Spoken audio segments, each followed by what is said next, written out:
Écoutez, le ministre radical de l'Environnement doit démissionner ou être congédié, point à la ligne. Il a d'abord induit les Canadiens en erreur en affirmant faussement que la taxe carbone était bonne financièrement pour les Canadiens. Puis il a caché aux Canadiens une étude de son propre ministère qui disait le contraire. Quand le directeur parlementaire l'a su, le ministre l'a bâillonné en l'empêchant de la rendre publique, de la citer, puis ensuite il a essayé de détruire sa réputation. Son rapport est clair. Les dommages économiques de la taxe carbone vont coûter 2 000 $ par année par famille canadienne. Quand le ministre va-t-il être congédié pour son extrémisme économique?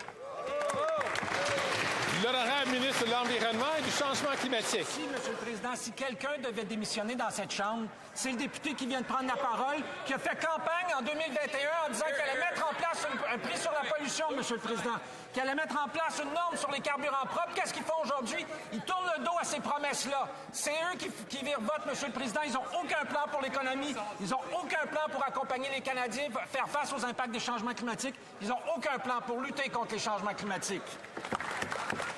L'honorable député de Mégantic-l'Érable. Vous savez ce qu'il a fait, lui, M. le Président? Il a essayé désespérément de cacher que les Québécois, eux, payent très cher la taxe carbone fédérale, appuyée par le Bloc québécois. Malgré ses prétentions que les Québécois ne payent pas la taxe carbone, ses propres chiffres, révélés de force par les conservateurs, racontent une autre histoire. Le rapport qu'il voulait en cacher montre que la facture économique de la taxe carbone est de 5 milliards de dollars pour les Québécois. 5 milliards! N'est-ce pas 5 milliards de bonnes raisons pour le ministre de démissionner?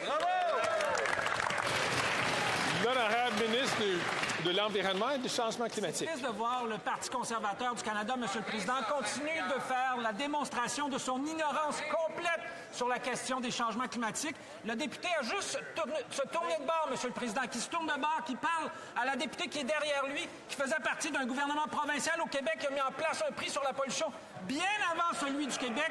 Et le prix fédéral, comme il le sait très bien, comme il devrait le savoir maintenant, ne s'applique pas au Québec, M. le Président, il s'applique ailleurs au pays.